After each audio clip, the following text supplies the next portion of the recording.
Buenas tardes a todas, a todos y a todes. Bienvenidos a y bienvenidas a este ciclo de charlas sobre el caso Laca Honat versus Argentina. Este ciclo de charlas, como vieron en el programa, incluye 3 eventos y tenemos el lujo de tener a las 3 especialistas sobre derechos de comunidades indígenas en la región y en Argentina.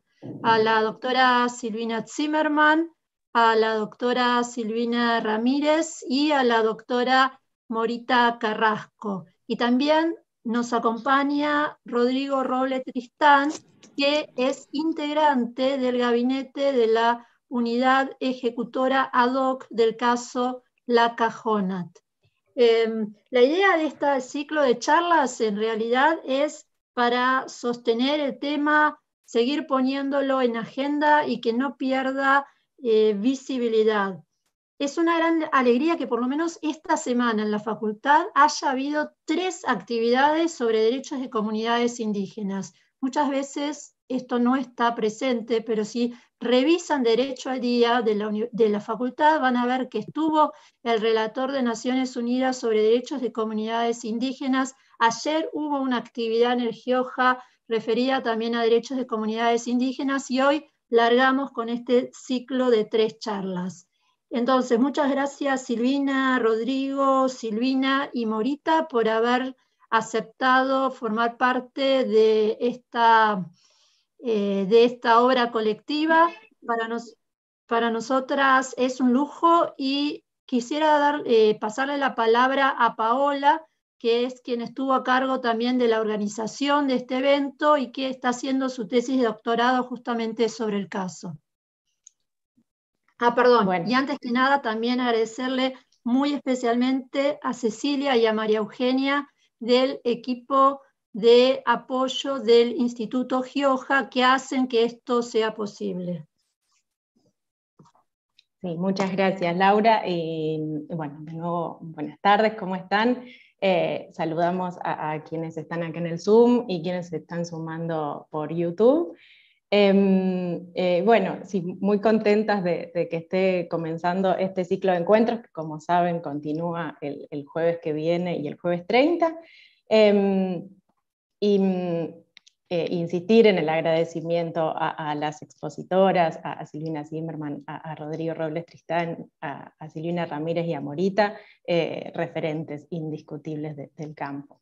El tema de la sesión de hoy es los derechos territoriales en el Sistema Interamericano de Derechos Humanos, el impacto del caso Laca Honat, y primero va a tener la palabra Silvina Zimmerman. Ella es profesora adjunta regular de la materia de Derechos Humanos y Garantías de la Facultad de Derecho de la UBA, es doctora en Derecho, y su tesis doctoral la hizo sobre derechos territoriales de los pueblos indígenas, y es secretaria de la Procuración General de la Nación. Tiene una trayectoria muy rica y extensa que me pidió resumir. Como dijo Laura, las preguntas y los comentarios los vamos a ir recogiendo por el chat. Así que ahora le doy la palabra a Silvina para que comience su exposición. Hola, ¿qué tal? Buenas tardes a todas, a todos, a todes. Muchas gracias por estar acá. La verdad que, y muchas gracias a Laura, a Paola y a los integrantes del CIT de GIOJA por la invitación. Siguiendo con lo que decía Laura, también, la verdad que estoy muy contenta. Primero les cuento que trabajé en el caso de Laca Honat durante mi paso por el CELS, casi 10 años, así que además de los comentarios que voy a hacer hoy, tengo como un tema emotivo en relación al caso, porque además de determinarme como persona, determinó lo que hice en mi vida, en lo que me especialicé, hice mi tesis doctoral en gran medida en función de lo que aprendí, me dejó este caso en la vida. Y siempre me pasaba que en la facultad todos los temas de derecho indígena eran totalmente tangenciales, estaban invisibilizados, no no formaban parte de la agenda, así que nada, muy contenta porque haya tanta gente, porque estén todas y todos acá. Creo que otra cosa importante que deja esta sentencia de la Corte Interamericana es un nuevo interés en el tema, que no es poco y que suma también. El caso es muy largo, es un caso que transitó y sigue, digamos, al día de hoy, pero hasta la sentencia de la Corte, 28 años en el sistema interamericano, y el reclamo de las comunidades indígenas es incluso anterior. Entonces, bueno, es difícil resumirlo, voy a intentar resumir el caso lo más posible y en todo caso, pues, seguimos conversando diferentes aspectos. Después, bueno, hola a Silvina, que no la veo, pero muy contenta también de compartir el espacio, porque fue una compañera de ruta mucho tiempo. Silvina Ramírez es fundamental, también trabajó en el caso, así que contenta con eso. Morita, que no podía estar, me parece que de alguna manera está lejos también, una gran compañera de ruta, y aprendí un montón de Morita, que es antropóloga, para trabajar, así que también agradecida por eso. Voy a compartir pantalla.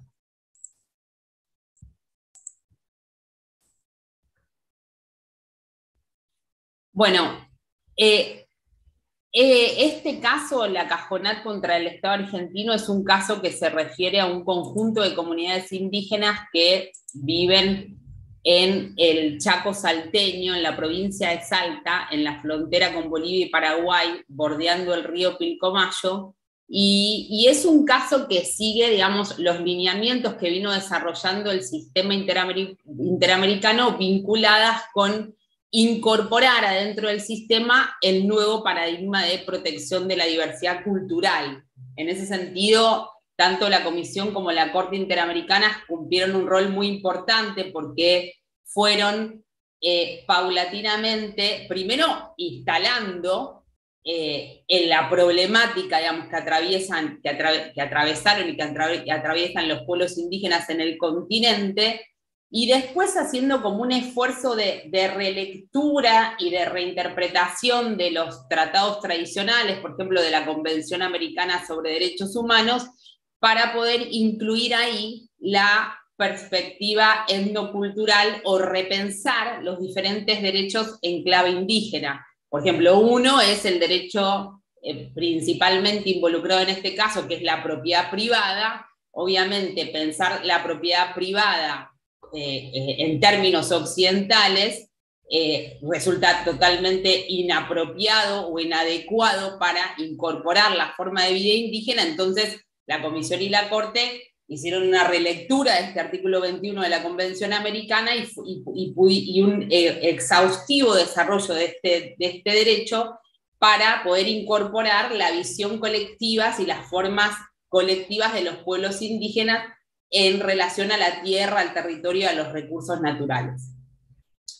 Este caso, como les decía, se refiere a un conjunto de comunidades indígenas, muchas comunidades indígenas. No estoy diciendo el número de comunidades, porque ahora después les explico por qué, pero bueno, digamos, sintéticamente, en esa zona que les mostraba antes, se encuentran como probado históricamente el asentamiento o el uso tradicional de las tierras por parte de miembros de comunidades indígenas desde el año 1629. La sentencia destaca que a mayo de 2018, a partir de los censos que se habían realizado, se identificaban 2.031 familias indígenas, que eso representaba alrededor de más de 10.000 personas.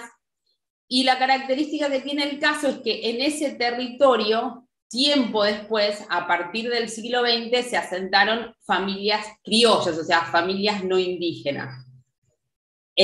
El problema, uno de los problemas centrales del caso, es que la forma de vida indígena es incompatible con la forma de vida de la población criolla. ¿Por qué? Porque la población criolla se asentó y empezó a desarrollar la ganadería a campo abierto, es decir, no en corrales, sino ganado que se desplaza por el territorio, y las comunidades indígenas de esta zona, pertenecientes a distintos pueblos, el pueblo más importante es el Wichí, pero terminaron ahí y fueron estableciéndose distintos pueblos indígenas, y la característica que tienen es que son cazadoras recolectoras. ¿Eso qué quiere decir? Ahora les muestro, por ejemplo, en este mapa pueden ver los principales asentamientos de comunidades indígenas: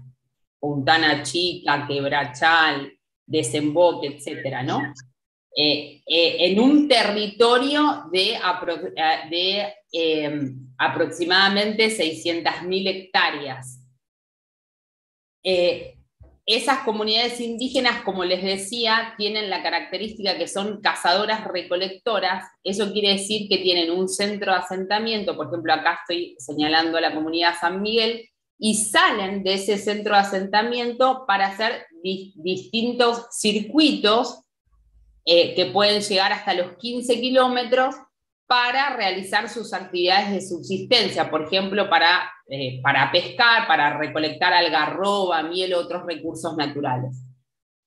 ¿Y cuál es la característica principal? Que esos circuitos que hace cada comunidad se superponen unos con otras. Por eso el reclamo desde la década del 80 de estas comunidades fue que el Estado les entregase un título único, sin subdivisiones internas, para poder preservar esta forma particular de relacionarse con el territorio. Ahora, como les decía, uno de los problemas centrales del caso es que en ese mismo territorio donde las comunidades indígenas llevan adelante esta forma de vida, se encuentran asentadas familias criollas. Esos puntitos grises representaron en un momento la localización de las familias criollas. Esas familias criollas, además de realizar esta ganadería a campo abierto, que implicó entonces una pelea, a una lucha por los recursos naturales, porque el ganado consume los recursos naturales que las comunidades indígenas necesitan para preservar su forma de vida, y además fueron paulatinamente instalando alambrados, o sea que la comunidad salía cada día para hacer sus recorridos, y por ahí se encontraba que esos recorridos que tradicionalmente hacía para buscar recursos ya no podía acceder porque se encontraba con un alambrado. Eso, más otras interferencias, digamos, que fueron sufriendo a lo largo del tiempo. El caso, la propia sentencia de la Corte Interamericana divide el reclamo de las comunidades en 4 momentos, porque, como les decía, es tan largo el caso que fueron pasando muchas cosas. Yo acá también lo dividí en 4, traté de respetar un poco la división que hace la sentencia, pero en realidad hice mi propio momento del caso, más resumidamente, y se los diría que es así. Primero, hay toda una etapa que empieza con los reclamos de las comunidades en la década del 80, y que uno podría decir antes de la demanda ante la Comisión Interamericana, donde frente a esos reclamos el gobierno de Salta dictó algunas normas y hizo algunas acciones, como por ejemplo crear una comisión asesora honoraria para estudiar el caso, y dictó unas primeras normas en las que se comprometió a adjudicar un título sin subdivisiones internas. Después, en el año 95, se empezó la construcción de un puente internacional, un puente fronterizo, y ese puente, el trazado era sobre parte del territorio de la comunidad, reclamado por la comunidad. Entonces hubo una enorme movilización en esa época, incluso se presentaron acciones judiciales porque esas obras se estaban llevando adelante sin garantizar un derecho de las comunidades, un derecho central de las comunidades indígenas, como es el derecho a la consulta y participación. Me vuelvo a primer día de julio. Ah, bueno. A ver, alguien prendió el micrófono sin querer. Silenciense. Bueno, en ese momento esas acciones fracasaron, y finalmente en el año 98 se presenta la denuncia ante la Comisión Interamericana de Derechos Humanos. Entonces ahí comienza una segunda fase del caso,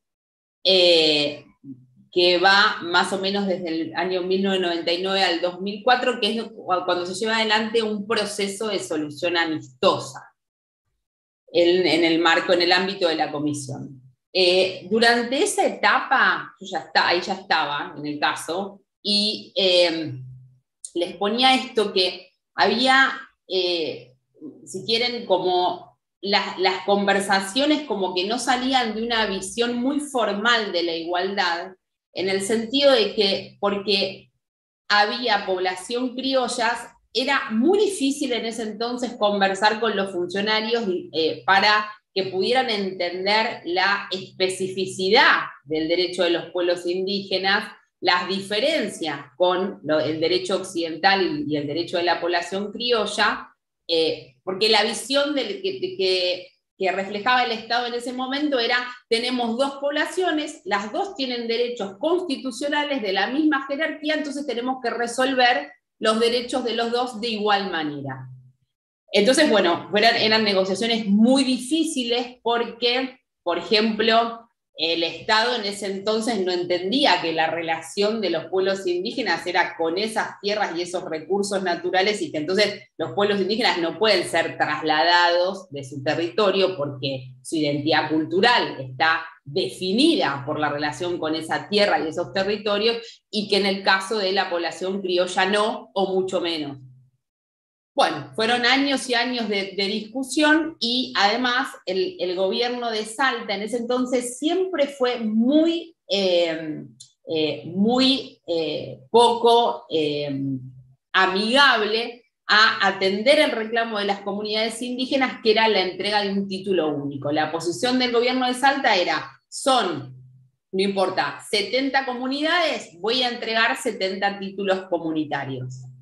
Y entonces, esa idea que tenía el gobierno de Salta implicaba reformar completamente el modo de vida indígena, porque era sobre ese territorio que les mostraba antes, por ejemplo esto, empezar a hacer definiciones de dominio, o sea, decirle a una comunidad: vos sos el dueño de esta parte, vos sos la dueña de esta otra parte, vos de otra parte, una concepción que ellos no tenían, que vienen desde generaciones asociándose y explotando la tierra y el territorio de otra manera.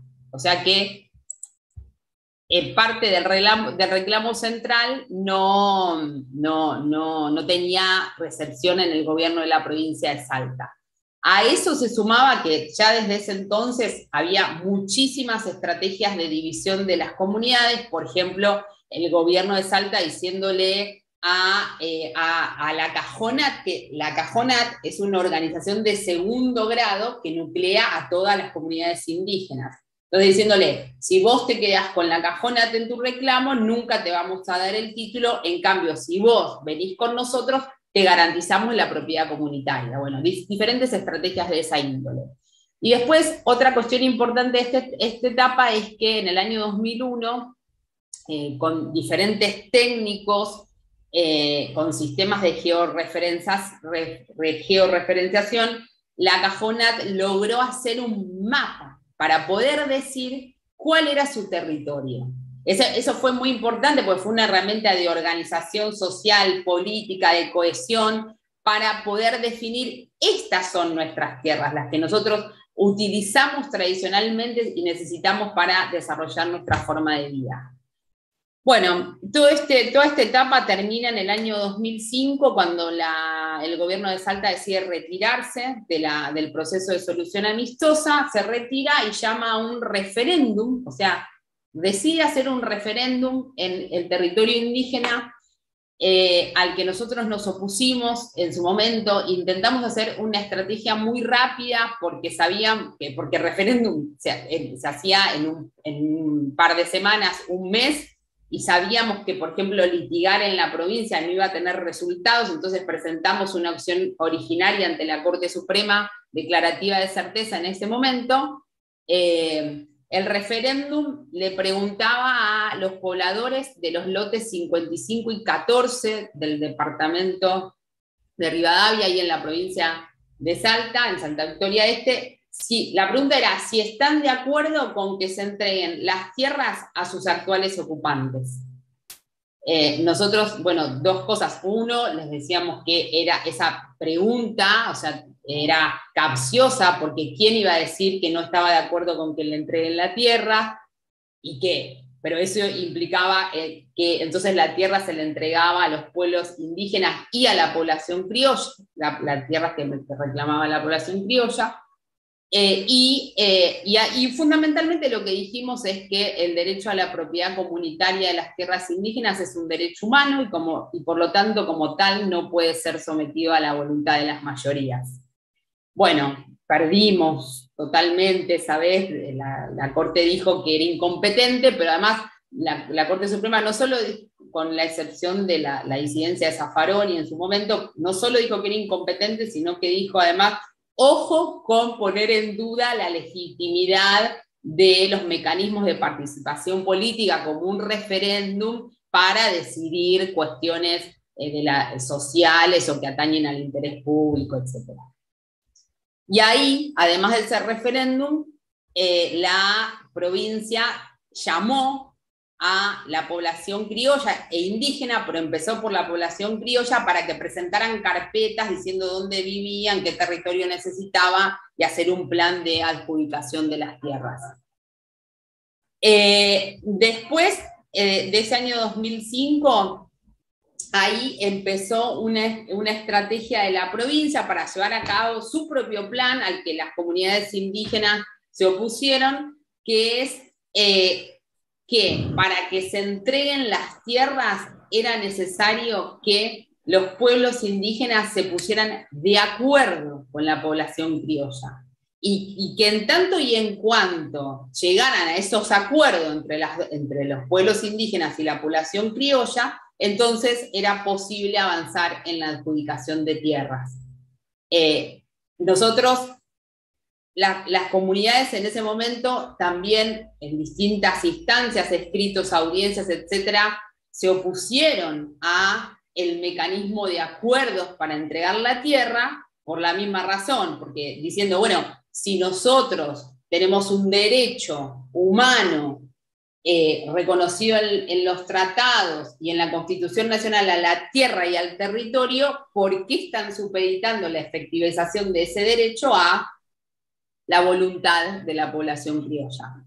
A eso se sumó que se intensificó algo que ya pasaba, que era la tala ilegal de madera, la deforestación, y que eso después va a determinar un deterioro ambiental muy grave en la zona, y la instalación de alambrados, porque digamos, la actitud de la provincia de decir, bueno, me retiro del proceso de solución amistosa, empiezo un plan de acción, llamo primero a la población criolla que presente carpeta, eso daba lugar a generar condiciones donde la población criolla sintiera que podía instalar aún más alambrados que los que había e impedir la forma de vida indígena. Bueno, fue una situación de mucha presión en ese entonces que culminó con la aceptación por parte de las comunidades de la reducción del territorio que reclamaban. O sea, se pasó de reclamar alrededor de 600.000 hectáreas a reclamar 400.000 y ceder las otras hectáreas para que pudieran ser destinadas a la población criolla. Muy breve, les digo acá, porque ahora lo retomo un segundito, después del 2007, el gobierno de Salta dicta distintas normas, distintos decretos, principalmente uno en el que dice el decreto que asigna las 400.000 hectáreas a las comunidades indígenas y 243.000 a la población criolla, que la forma de la propiedad que se iba a instrumentar iba a ser la que cada comunidad indígena determine, y empieza a funcionar esta unidad ejecutora que va a buscar recursos y a llevar adelante este mecanismo de acuerdos entre pueblos indígenas y población criolla. También voy a intentar ser breve acá. ¿Cuál es el marco de este caso? Y que tiene que ver con esta charla. Bueno, ¿cómo se enmarca? Es un caso que está vinculado a todos los estándares que vino desarrollando la Corte Interamericana en su sentencia sobre derecho a la tierra y al territorio indígena, que ahí las tienen escritas. La primera, muy famosa, es Aguastigui contra Nicaragua, pero hay muchas muy posteriores. Muy escuetamente, ¿qué dicen esos estándares? Que las comunidades indígenas, esto que les decía antes, reinterpretando el artículo 21 de la Convención Americana sobre Derechos Humanos, que reconoce el derecho a la propiedad privada, como ese derecho no puede abarcar la forma de vida indígena, la Corte Interamericana, en ese caso, en esa primera sentencia, Aguastigui, dice, hay que reconocer que dentro del artículo 21 hay otra propiedad, un tipo especial de propiedad, que es la posesión y propiedad comunitaria de los pueblos indígenas. Remarca en este caso también que los pueblos indígenas tienen una relación especial con la tierra, el territorio y los recursos naturales, que no es solamente de explotación económica, sino que posee elementos inmateriales y espirituales que deben protegerse plenamente.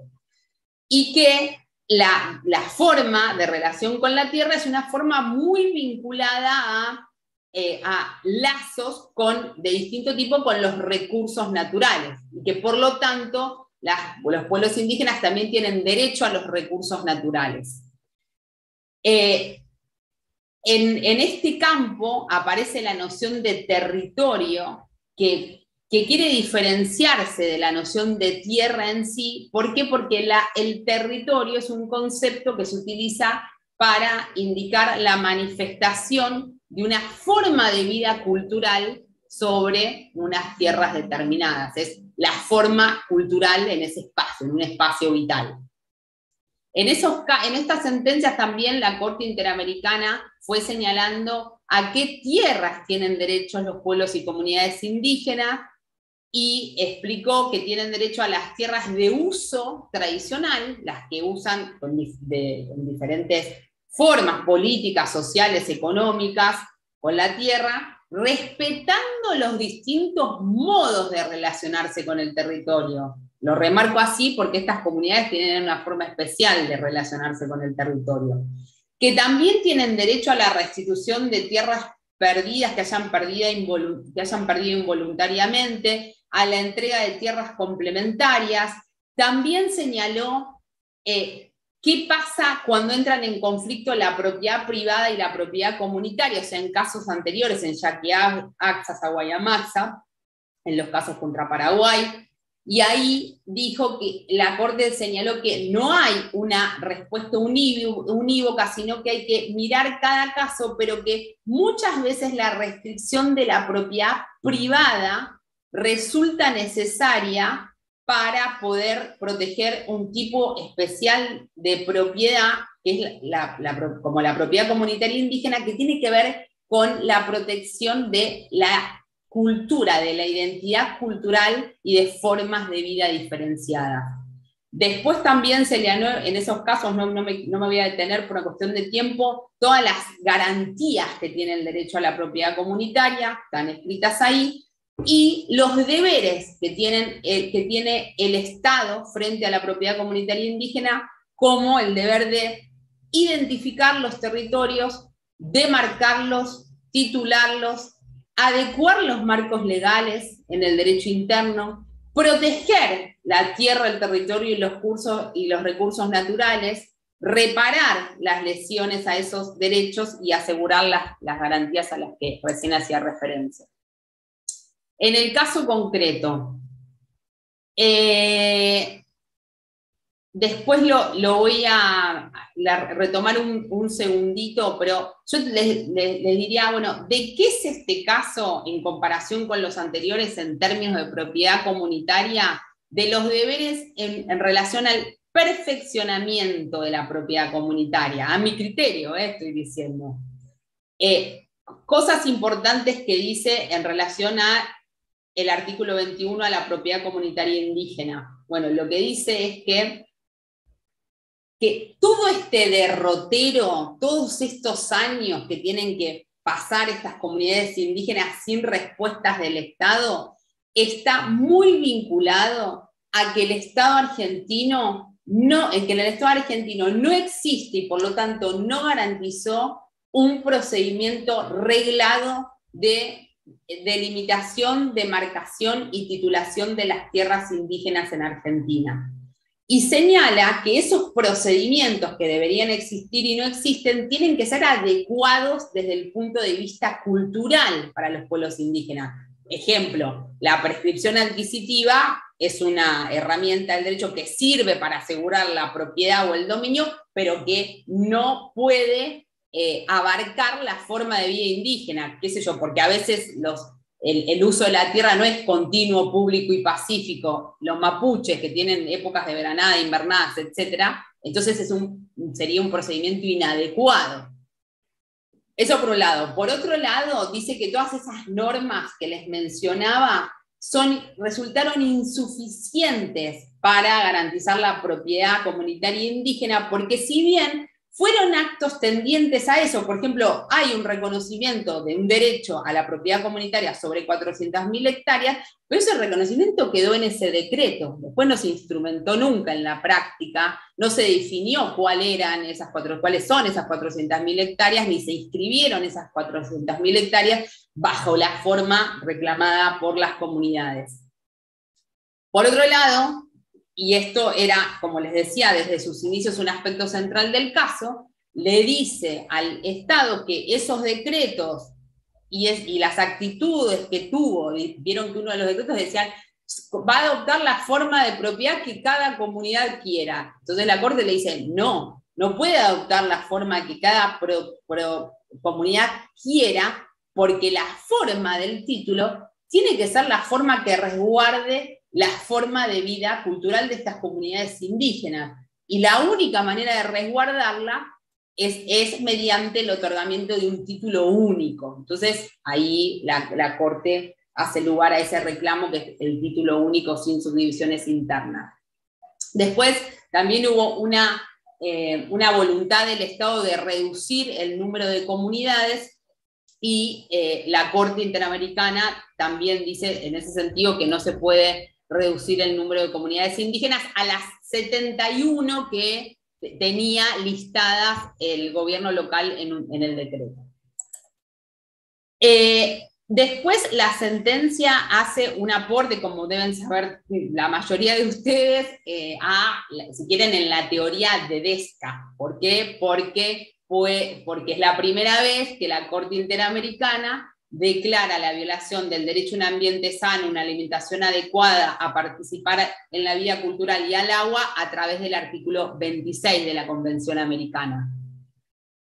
Y acá, si quieren, una discusión importante fue que todo esto que fue pasando, la actividad de la población criolla, la instalación de alambrados, la tala ilegal, a veces hasta concesiones o proyectos de concesión de industrias extractivas, pasó de todo, en este caso pasó de todo, fueron paulatinamente degradando toda la biodiversidad del territorio indígena, destruyendo el bosque nativo, el monte, hasta dejar zonas que se convirtieron en peladares, con enorme pérdida de flora, fauna, de capacidad de irrigación de la tierra, etc.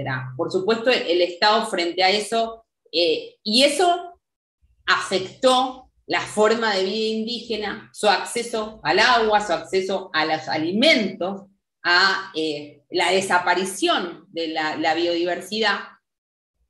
Por supuesto, el Estado decía que venía llevando adelante distintos planes y una de sus posiciones era que no se podía probar que la desnutrición que había en la zona tuviera que ver necesariamente con la falta de control sobre esos aspectos o con la destrucción de la integridad ambiental.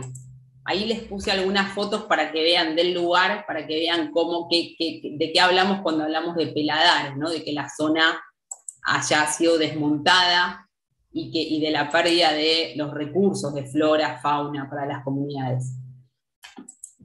No me voy a extender en estos derechos, y después tenemos tiempo y quieren hablar algo, lo hablamos. Pero digamos, ¿qué hizo la Corte Interamericana? Entró por el artículo 26, remitiéndose a normas de la Carta de la OEA, salvo con el derecho al agua, que no pudo hacer una remisión expresa para considerar su violación, pero sí lo hizo a través de la conexión con otros derechos que están reconocidos en la Carta de la OEA. Solamente sobre esto quiero destacar como el impacto particular que tiene en el derecho indígena y sobre las comunidades indígenas. ¿Por qué? Porque lo que dice la Corte Interamericana es que en el caso de los pueblos indígenas, el ambiente, la cultura, el agua, la alimentación son interdependientes. Por eso, todas esas interferencias con la tala ilegal, los problemas, digamos, de acceso al agua, la modificación del territorio por parte del ganado, la imposibilidad de acceder a los sistemas de medicina tradicional y a los alimentos, terminaron afectando directamente la identidad cultural de estos pueblos. Transformaron su cultura, a punto tal, Morita les puede contar, que en un momento llegábamos a las comunidades, y lo que intentaban muchas ya era obtener subsidios para poder ir a comprar los alimentos, o sea, entrar en un sistema de comercialización que era totalmente ajeno a la vida comunitaria. Bueno, y eso, entonces la Corte Interamericana los mira de manera interdependientes a estos derechos y define que todas esas condiciones significaron un impacto de relevancia tal que modificaron la identidad cultural o el derecho a la participación en la vida cultural. Rodri, te voy a dejar a vos todo lo de las reparaciones, y quiero solamente yo decirles, para mí, distintos aportes de este caso. Primero, en términos de el debate, digamos, propio del derecho al territorio de los pueblos indígenas, creo que esta sentencia hace un nuevo aporte en relación a la ponderación y el equilibrio que tiene que haber entre el derecho a la propiedad privada y el derecho a la propiedad comunitaria, porque lo que dice incorpora un nuevo estándar, que es que no se puede supeditar ni sujetar la propiedad comunitaria a la voluntad de un tercero, por ejemplo, de la población criolla. Eso es como estándar jurídico. Después vamos a ver que en términos concretos y reales no es tan así, pero bueno, y por ahí no debe ser, digamos, tiene sus razones que no sea así, pero aparece como estándar en el caso. Después, también es un caso importante en ese sentido que les decía, referido al perfeccionamiento de la propiedad comunitaria, porque acá no está en discusión que tienen derecho a esas tierras, ni que viven ahí, ni el Estado mismo reconoció sucesivamente que es así y que les va a dar las tierras, pero sí cómo se perfecciona o cómo termina ese derecho. Y entonces es importante porque la mayor parte de las comunidades, o muchas de las comunidades indígenas en Argentina, no tienen su título de propiedad, y en este caso la Corte Interamericana le dice al Estado argentino: vos tenés la obligación de titular las tierras y de tener un procedimiento específico adecuado en ese sentido. Después también es importante en relación a la adecuación del concepto de víctima, porque una de las cosas que destaca la sentencia es que estas comunidades tienen después por ahí Morita habla mejor de esto e incluso dice que está mal lo que dijo la Corte Interamericana, pero no importa, que estas comunidades tienen por lo menos una práctica cultural específica, que es que las comunidades se arman y se desarman como dinámica cultural durante el transcurso del tiempo. Entonces, ¿cuántas son? Y bueno, depende del momento. Y eso lo incorpora la Corte Interamericana, teniendo en cuenta ya su jurisprudencia sobre casos colectivos donde no se pueden identificar a las víctimas, y lo toma y dice que tienen derecho a la titulación estas comunidades o las que se desprendan de estas comunidades en el futuro como aspecto novedoso. Algunos aprendizajes que me dejó este caso a mí. Primero, la complejidad que implica a veces trabajar en el marco de la estructura federal, porque no importa, pero muchas veces lo que quería el gobierno local, muchas veces, aun cuando el Estado Nacional estaba de acuerdo con las víctimas, no encontraba las herramientas de presión sobre el Estado local para llevar adelante los diferentes procedimientos. Después, también un aprendizaje en el sentido del equilibrio que hay que lograr entre, a veces, las expectativas jurídicas que queremos, el estándar que diga de la titulación, y las posibilidades políticas concretas del caso. En esto también, por ahí, me acuerdo algunas charlas, discusiones, debates, por ejemplo, con distintos actores, con Silvina, con Morita, con la PDH, que vi a alguien acá en su momento, y es que había momentos que todos decían, vamos a la Corte Interamericana porque así solucionamos esto de una vez, y un grupo de un grupo de personas, decíamos, y algunas autoridades indígenas también, bueno, pero en realidad, ¿qué nos garantiza la Corte Interamericana? ¿Realmente vamos a tener todo el título, los traslados con la sentencia de la Corte Interamericana? Es una pregunta.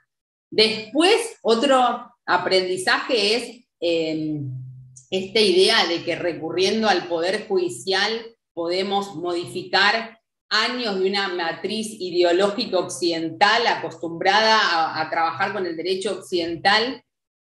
Bueno, este caso muestra en gran medida que cada vez que se intentó buscar una respuesta por parte de los tribunales de la Nación, como les conté del referéndum, hay otros ejemplos, la respuesta del Poder Judicial fue casi siempre o muy tardía o a favor del derecho occidental.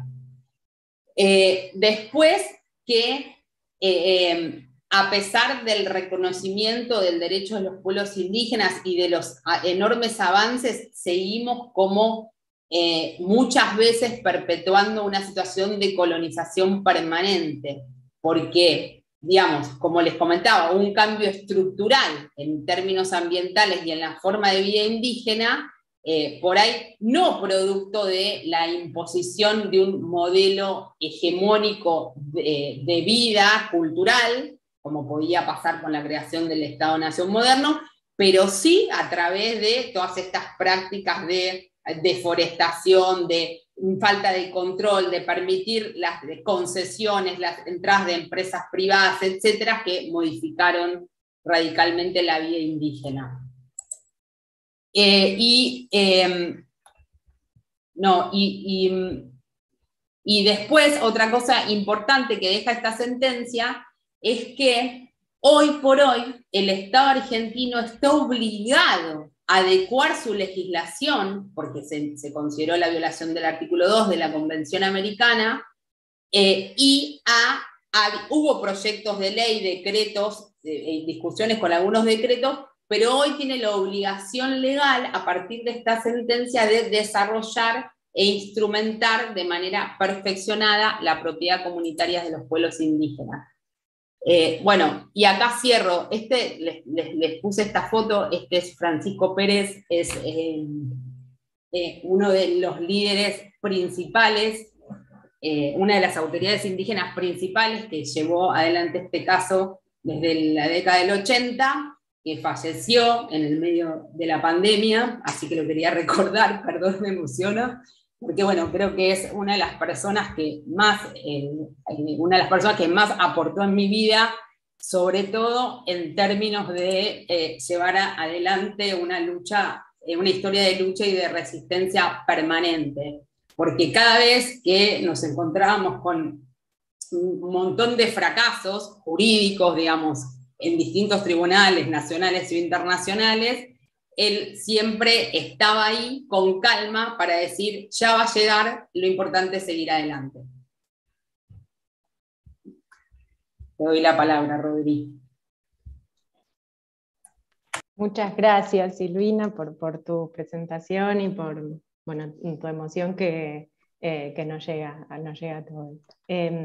Lo presento a Rodrigo y le doy la palabra. Rodrigo Robles Tristán es abogado de la Universidad de Buenos Aires y el coordinador de peticiones y casos ante el Sistema Interamericano de Derechos Humanos de la Dirección de Asuntos Jurídicos de la Secretaría de Derechos Humanos. Y es miembro del gabinete de la unidad ejecutora de la sentencia La Cajonat, también de la Secretaría. Tenés la palabra, Rodrigo.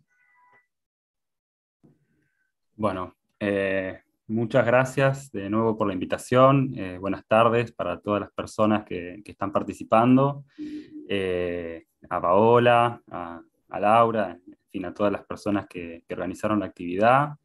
Muchas gracias a Silvi Zimmerman y a las demás expositoras, digamos, que van a participar de esta actividad, que son, sin lugar a dudas, referentes, digamos, de esta materia verdaderamente, genuinamente. Yo no participo acá en calidad de experto, ni mucho menos, sino porque me toca, digamos, acompañar a Nicolás Rapetti, que es el titular de la unidad ejecutora de la sentencia del fallo de la Cajonat, como trabajador de la Secretaría de Derechos Humanos, junto a otros compañeros y compañeras de la Secretaría que hace varios años que trabajamos en este rol en este área del Estado, la Secretaría de Derechos Humanos, que es como parte de la burocracia estatal que se encarga de alguna manera tener la relación con los órganos internacionales de protección y al mismo tiempo, o al menos la función bien entendida de esta burocracia estatal para nosotros, es digamos, gestionar los intereses del Estado, y gestionar los intereses del Estado no siempre significa defender cualquier cosa, sino incluso, como es este caso, para nosotros, articular con todas las áreas del Estado para incidir, digamos, en que las voluntades públicas se concentren en las agendas que ponen estos casos. Así que es una doble función, digamos, se ve un poco el trabajo de litigio, quizás es lo que más se ve para afuera, pero lo más trascendental tiene que ver con el trabajo de implementación, con el trabajo de articulación, con tratar de ver las maneras de incidir, ya sea con el Estado federal o los estados provinciales, la más de las veces con los estados provinciales, como decía Silvi, para cumplir con un compromiso asumido, y un compromiso que es, en el caso de la Argentina, es una política de Estado, digamos, el respeto y el compromiso para con el sistema interamericano marca una agenda de derechos humanos y de institucionalidad. Voy a empezar a compartir. Ustedes me dicen si se ve. ¿Se está viendo ahora? Sí. Bien, gracias. Bueno, digamos, un poco lo que adelantaba Silvina, la idea es hablar sobre la implementación del fallo, no ahondar, digamos, en los conceptos más bien técnicos que ella expuso muy bien, sino contar un poco la experiencia que estamos teniendo desde la Secretaría, desde la unidad ejecutora, bueno, esto que verdaderamente es un desafío, es un enorme desafío para el Estado, sin lugar a dudas, pero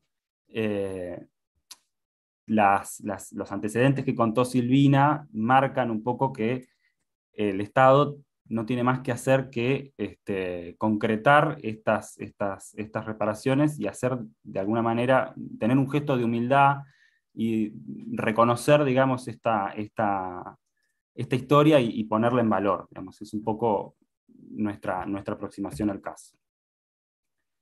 El caso de la Cajonat, como también decía Silvi, y se comentaba antes, al principio, plantea agendas, ¿no? Plantea una agenda bien clara, una interpelación, digamos, a los decisores públicos sobre un estado de cosas que tiene que cambiar, digamos. Nosotros tenemos un sólido marco jurídico que reconoce los derechos de los pueblos indígenas. Tenemos, digamos, también falencias o ausencias, grandes ausencias en materia de derechos específicos de los pueblos indígenas en nuestros marcos jurídicos, pero tenemos una enorme brecha de implementación, ¿verdad? O sea, el problema pasa por ahí. La relación que nosotros concebimos con el sistema interamericano es una relación de cooperación, es una relación en la cual la actuación ante el sistema interamericano produce cambios hacia el interior de la República Argentina. Hay muchísimos ejemplos de eso, digamos, desde la agenda de memoria, verdad y justicia, la agenda de igualdad política entre varones y mujeres, la agenda de la reparación a las víctimas de la dictadura, la agenda de la libertad de expresión, en fin. Eso que se llama o que se conoce como el litigio de impacto, creo que en el caso argentino ha encarnado muy bien, y podemos decir que es una relación bastante virtuosa, ¿no? El caso de la Cajonat, creo que de los últimos, de los casos que hemos tenido en estos últimos años, o que nos ha tocado a nosotros desde la Secretaría tomar contacto, es sin lugar a dudas el que marca, digamos, paradigmáticamente esta visión del sistema interamericano, y representa entonces dos agendas, o una agenda que tiene que ver, digo, con lo que marcaba, por un lado con la enorme brecha de implementación, y por otro lado con los déficits que tenemos en el reconocimiento de ciertos derechos específicos de las comunidades indígenas. Y yo ahí anoté dos, digamos, porque son los que emergen claramente de la sentencia, que tienen que ver con la regulación, por un lado, la sentencia y su interpretación, la regulación del derecho de propiedad comunitaria, y por otro lado también del derecho de consulta. Entonces, esto como para enmarcar desde dónde hablamos del caso de la Cajonat, al menos desde la Secretaría. Hablamos del caso de la Cajonat como una herramienta. El sistema interamericano es una herramienta de cambio, de producción de cambio, de desbloquear situaciones, digamos, estados de cosas que son, bueno, absolutamente contrarios al ordenamiento jurídico que nos rige.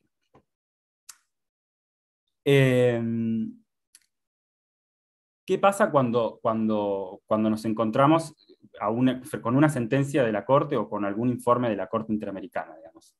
La gran ausencia es que no tenemos, digamos, en Argentina un sistema de implementación de decisiones del sistema interamericano, o en general de los órganos de las decisiones de los órganos de protección. Hay algunas normas, digamos, desperdigadas que de alguna forma establecen esa relación. Se me ocurre, por ejemplo, ahora el nuevo Código Procesal Penal Federal, que establece la figura de la revisión y lo hace teniendo en cuenta la posibilidad de que exista una decisión de un órgano de tratado o del sistema interamericano, pero la regla es, como aparece en un texto de Abramovich, digamos, las reglas ad hoc, ¿no? La idea del ad hocismo. La verdad que hay que ser bastante creativo al momento de que llega una sentencia o llega un informe del sistema interamericano, y bueno, ¿qué botones tocar de la institucionalidad, donde justamente no están previstos, no está previsto expresamente en la legislación ningún botón en particular? Entonces hay que tratar de ser creativos, y cuando uno adquiere el compromiso militante con el sistema interamericano, y cuando uno sabe ver que una decisión del sistema interamericano es una agenda de reparación y es una agenda de institucionalidad, tiene que ser muy cuidadoso de no fallar en esas estrategias. Y pongo un ejemplo, digamos, de cuando la actuación del Estado en respuesta a un fallo se actúa de una forma poco estratégica, de una forma burocrática, pasa el fallo del Ministerio de Relaciones Exteriores, por ejemplo, ¿no? Tirar un oficio al viento y ver cómo rebota, digo, no produce buenos resultados. Hay que tener una estrategia. Entonces, en este sentido, el activismo que actúa frente a la Corte se ve un poco en un espejo, digamos, porque el Estado, si hace bien las cosas, también tiene que tratar de ser activista y estratega al momento de responder a las peticiones y a los casos. El fallo, entonces, lo que establece es una serie de medidas de reparación que son complejísimas, es una sentencia absolutamente estructural, es una sentencia integral, toca casi todos los problemas que se plantearon en el caso, que se plantean en el caso, todas las situaciones están abordadas en la sentencia. Creo que la sentencia hizo un trabajo muy, muy serio y muy reposado por responder a todas las cuestiones, y el trabajo absoluto tanto del CELS como también de la propia organización, de la propia La Cajonat y Asociana, digamos que creo que esto también es algo importante de destacar. En el litigio ante el sistema interamericano, el rol de Francisco Pérez, digamos, de Rogelio II, digamos, de estos actores que intervienen fue protagónico. Y yo creo que eso marca, digamos, la singularidad del caso de La Cajonat frente a otros casos, porque ellos han sido partícipes del proceso internacional sin lugar a dudas. Digo. La semana pasada, el lunes, se cumplió un año del fallecimiento de Francisco, cuando nosotros estamos llegando a Victoria para celebrar la consulta. Creo que comparto absolutamente las palabras de Silvina. Digo, es un dirigente político de una enorme altura. Entonces, en el contexto de esta complejidad que plantea el fallo, igualmente compleja tiene que ser la respuesta o la parada del Estado o la aproximación del Estado. Porque indudablemente esto, en la forma en la que tenemos nosotros repartidos nuestra burocracia estatal, representa un caso que involucra a muchísimos actores, a múltiples actores, a muchos ministerios, a muchos órganos descentralizados, a muchos órganos desconcentrados, y obviamente a dos entes autónomos, la provincia y el municipio, ¿no? Porque el territorio de Los Lotes también está asentado en una municipalidad, que es la de Santa Victoria. ¿Qué se hizo o cuál fue la primera acción o la primera aproximación que tuvimos a la tarea? Bueno, primero, hacer un trabajo de introspección. Primero, tratar de entender de qué manera el Estado está interviniendo en ese territorio, cuáles son las respuestas que tiene el Estado, y tratar de hacer una matriz, digo, de hecho así la llamamos, una matriz de todas las acciones, digamos, con criterios homologables, digamos, para ver, hacer seguimiento de qué se trataba cada una de ellas, tener información sobre cuáles son las políticas que están bajando al territorio. Y encontramos que había mucho, digamos, que se estaba haciendo, con el problema de que son intervenciones que no están coordinadas entre sí, que no todas están enmarcadas en el marco teórico que impone el fallo, digamos. No todas están pensadas en términos de consulta, no todas están pensadas en términos de aceptabilidad cultural, digamos. Entonces eso era el primer problema evidente. Digo, hay una inversión, hay una inyección de recursos, se requiere adicionalmente mucho más, digamos, pero antes de salir a buscar eso había que poder entender cómo el Estado estaba interviniendo y encontrar en ese proceso introspectivo a los aliados, es decir, aquellos que tenían una intervención en el territorio, que tenían una intervención significativa en el territorio y que nos podían aportar información valiosa sobre cómo encarar el trabajo.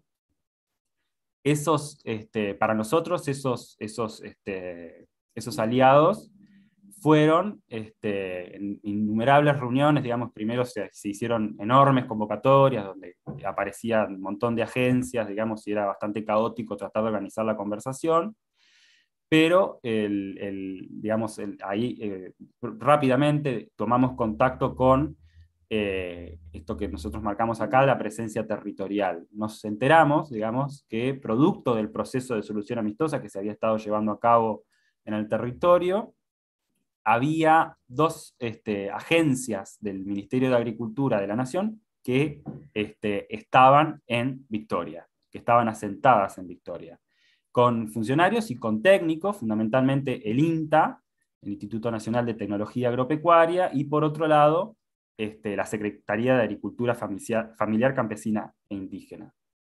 Y ahí descubrimos que se trataba de un equipo de trabajadores y trabajadoras, algunos de ellos que viven en Victoria desde el año 2005, o incluso desde antes, algunos que habían incluso tenido trabajo antes en dos organizaciones de base que también están muy vinculadas con el caso de la Cajonat, y que me parece que es muy importante mencionar porque son totales partícipes de este proceso y que con nosotros han colaborado enormemente y de una forma muy generosa, que son Asociana, del acompañamiento social de la Iglesia Anglicana en el norte argentino, y Fundapaz, digamos, son organizaciones asesoras que asesoran. Fundapaz ha tenido un vínculo con las familias campesinas, y por otro lado, Asociana ha sido parte del armado de la estrategia de la Cajonat.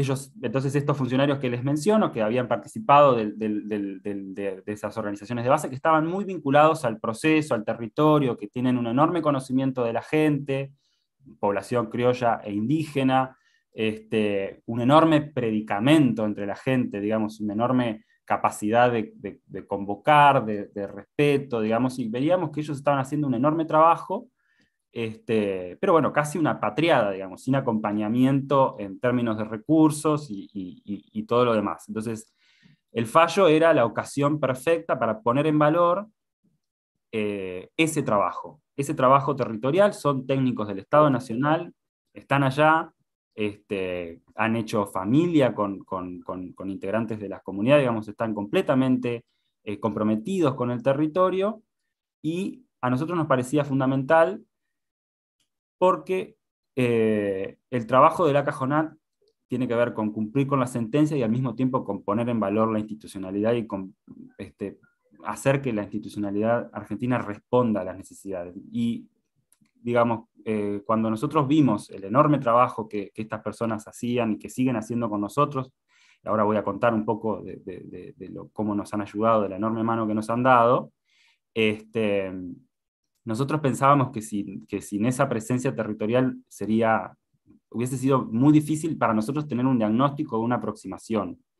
Así que nada, creo que es importante también tener en cuenta esto, poner en valor este tipo de agencias del Estado, con esta presencia territorial, con esta cosmovisión, digamos, no tan ganada por el paradigma de la descentralización del Estado Nacional, sino por el contrario, digamos, como acompañamiento o como presencia del Estado en los procesos que se dan en los territorios. Y creo que es importante, cuando tenemos discusiones sobre el Estado, sobre el tamaño del Estado, que no perdamos de vista que este tipo de políticas institucionales son muy efectivas y son imprescindibles. Con este complejo, digamos, de información que fuimos trabajando, que fuimos analizando, surgió la necesidad de articular la respuesta. Y para articular la respuesta había que encontrar una herramienta de coordinación interinstitucional, tanto entre todas las agencias del Estado Nacional como con la provincia y como con el municipio. Y ahí de vuelta aparece el interrogante, porque como les digo, no existe un mecanismo de implementación de sentencias en Argentina. Entonces, digo, era salir a indagar, digamos, de qué forma nosotros podíamos llegar a plantear eso que teníamos en la cabeza, que eso que teníamos en la cabeza tenía que ver con imágenes que nos sonaban, digamos, tanto de lo que habíamos analizado en la facultad, digamos, sobre cómo se responde a un litigio estructural, y bueno, tiene que haber un actor institucional que canalice y que centralice la respuesta. Y entonces, digamos, en esas indagaciones y incluso en nosotros proponernos como el actor que tenía que concentrar esa competencia. Entonces se termina aplicando este mecanismo, el de las unidades ejecutoras, digamos, no es la forma o el formato de unidad ejecutora ya existía. Entonces lo que hicimos fue como usar ese formato de unidad ejecutora, que tiene que ver para desarrollar programas del Estado, fueron concebidos para desarrollar programas del Estado de corta duración. Nosotros echamos mano de ese mecanismo y trabajamos en una resolución que nos permitiera, digamos, atajar todo el complejo de acciones que nosotros pensábamos que teníamos que comprender. Y ahí quedó marcado, digamos, estas dos nociones importantes que surgen de la resolución de creación de la unidad ejecutora, que tenía que ver, por un lado, con el accionar coordinado, y por otro lado, con la idea de la conformación de un equipo de trabajo. Nosotros pensábamos que podíamos llegar a construir un equipo de trabajo, que teníamos que ir a buscar a los aliados, a los enlaces en los distintos ministerios, sumarlos a la tarea y bueno, construir desde esa perspectiva, desde la perspectiva de un equipo de trabajo. ¿Por qué? Porque las intervenciones de los distintos ministerios, o las intervenciones de las distintas agencias están pensadas no de una forma muy, no interactúan entre sí, digamos, no responden un poco a las intersecciones de las situaciones que les toca, que les toca responder con sus políticas. Entonces, necesariamente teníamos que producir un diálogo entre, por decir una cosa, el Ministerio de Obras Públicas, que eventualmente podía llegar a desarrollar las obras para el acceso al agua, y el Ministerio de Hábitat para pensar un ordenamiento territorial en el cual trazar, o en el cual, digamos, poner esas obras, digamos, o todas las acciones que tienen que ver con la relocalización criolla, que tienen que ver con garantizar ciertas condiciones productivas en el área de relocalización, bueno, eso también tenía que interactuar con las intervenciones del Ministerio de Ambiente, en tanto que autoridad responsable, digamos, de regir la política ambiental y de verificar que esas acciones no se contradigan entre sí. Entonces, por un lado, el trabajo de coordinación, digamos, multiagencial. Entonces, eso lo hicimos primero sondeando todos los actores que intervenían en el territorio, y luego buscando, como les digo, a los aliados. Por eso es como un trabajo bastante activista desde parte del Estado, digamos, porque tenía que ver con diseñar una estrategia.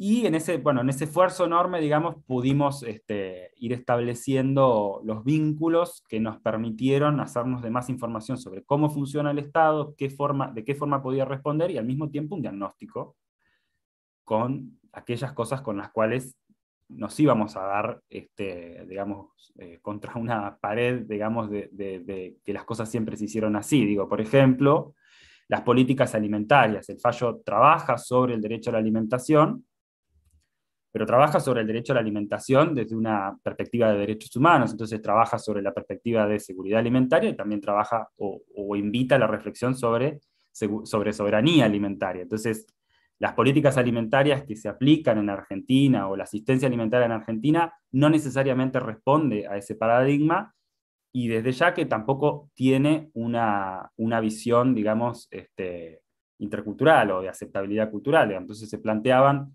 desde el principal problema, que tenía que ver con que nunca podíamos hacer un seguimiento sobre el impacto de las políticas alimentarias en Victoria, es decir, no existía el recorte de cuántas tarjetas, cuántos módulos llegan a Victoria, pasando por todo lo que hay en el medio, digamos, por qué tipo de alimentos se reparten, si esos alimentos tienen adherencia social o no, digamos, bueno, en definitiva, un montón de discusiones. Lo mismo con la estrategia sanitaria. Bueno, ¿cómo se fortalece la estrategia sanitaria teniendo en cuenta que el Ministerio de Salud de la Nación no realiza, digamos, atención de la salud en las provincias? Eso es una competencia provincial, es algo que está descentralizado. Entonces, ¿cómo interviene el Ministerio de Salud de la Nación para fortalecer la estrategia sanitaria? En fin, nos fuimos encontrando con un diagnóstico sobre cómo se hace política pública en Argentina, digamos, también. Entonces, fueron como, digamos, la verdad que en este momento inicial de la implementación de la sentencia, eran más las frustraciones que la expectativa, digamos, porque era difícil, digamos, de pensar un escenario en el cual estas cosas se pudiesen revertir o modificar. Y después lo otro que tiene que ver con cómo digamos, producir un diálogo entre las formas de intervención que tiene el Estado y las formas de intervención que reclaman las comunidades, digamos. Cómo hacer para que eso, digamos, dialogue, para que eso llegue a un acuerdo, para que eso, digamos, se transforme mutuamente, ¿no? Que para nosotros tenía, o lo menciono, digamos, como interculturalidad. Entonces eso requería tener un trabajo de diálogo, necesariamente involucrar en ese diálogo a los ministerios por una parte, a las agencias, digamos, por una parte, y a las comunidades por la otra. Y eso lo fuimos haciendo, digo, de vuelta, con mucha conversación con la Cajonat, con la comisión directiva de la Cajonat. Hoy en día la Cajonat, la coordinadora general de la Cajonat es Cristina Pérez, es una dirigente enorme también. Ella es la hija de Francisco, y la verdad que de alguna forma la unidad ejecutora termina como inaugurándose casi al mismo tiempo que el liderazgo de Cristina. Entonces, en estas distintas visitas, en estas conversaciones que hemos tenido desde entonces hasta hoy, hemos visto la evolución de una lideresa que, digamos, que es impresionante también ver ese proceso, y estamos muy agradecidos de haber podido participar de eso. Y después la coordinación con la provincia. ¿Qué forma de articular con la provincia, que indudablemente es el actor que está parado sobre ese territorio, con la jurisdicción política sobre ese territorio? Y como dice Silvi, no hay una forma de, digamos, se habla de federalismo de concertación, etcétera, pero bueno, en definitiva tiene que ver con actuar políticamente, digamos, una forma de relación en la cual el Estado nacional y provincial actúan en función de un mismo objetivo. Eso tiene enormes dificultades, pero la existencia de una unidad ejecutora que ordene para adentro, digamos, entre los ministerios del Estado Nacional y para afuera en el vínculo con la provincia, es una solución, yo diría que bastante importante. Entonces, en definitiva, esta forma de responder resuelve, por un lado, no resuelve, digo, porque lamentablemente no resuelve todo, digamos, pero de alguna forma ordena el trabajo y el trabajo de coordinación con estos actores, y al mismo tiempo permite a las comunidades tener con quién interactuar, a quién hacer responsable, a quién poner enfrente, a quién reclamarle, y eso es un cambio bastante profundo en relación a lo que había antes, digamos, que eran un montón de ministerios, digamos, y mucho de las conversaciones que tuvimos cuando nosotros empezamos a viajar a Victoria vemos que hay bajadas a territorio, que hay acciones que se llevan a cabo sin consulta, de las cuales no nos enteramos, digamos, y eso, ¿qué genera? Desconfianza. Y la desconfianza es muy difícil para implementar una sentencia como la Cajonat, que está redactada de una manera que ahora voy a comentar, que tiene que ver bastante con lo deliberativo. Entonces, bueno, empezamos este trabajo, la unidad ejecutora. Entonces, digo, después de este proceso introspectivo, digamos, que fue largo, que ojalá hubiese sido más corto, pero bueno, la pandemia en alguna medida detuvo el plano de las acciones, digamos, pero nos permitió, digamos, trabajar en el plano del diagnóstico. Y bueno, ni bien se pudo, empezamos a ir a Victoria y a conocer a todos los actores. Y ahí una cosa interesante que quiero ya dejar planteada, porque es sobre lo que para nosotros es lo más importante, o lo que más vemos y lo que más nos conmueve. Cuando nosotros, el primer viaje que hacemos a Victoria, le proponemos a la Cajonat, a Sociana, a Fundapaz, digamos, bueno, que nos fijaran una agenda, ¿no? Nosotros fuimos una semana a quedarnos allá y propusimos que nos fijaran una agenda. Esa agenda se fija, digamos, y era una agenda que involucraba a la unidad ejecutora y a digamos, a la Cajonat, la organización indígena, y al mismo tiempo a las organizaciones criollas. Nosotros hicimos todas las actividades de ese primer viaje en conjunto con las organizaciones criollas y con la Cajonat.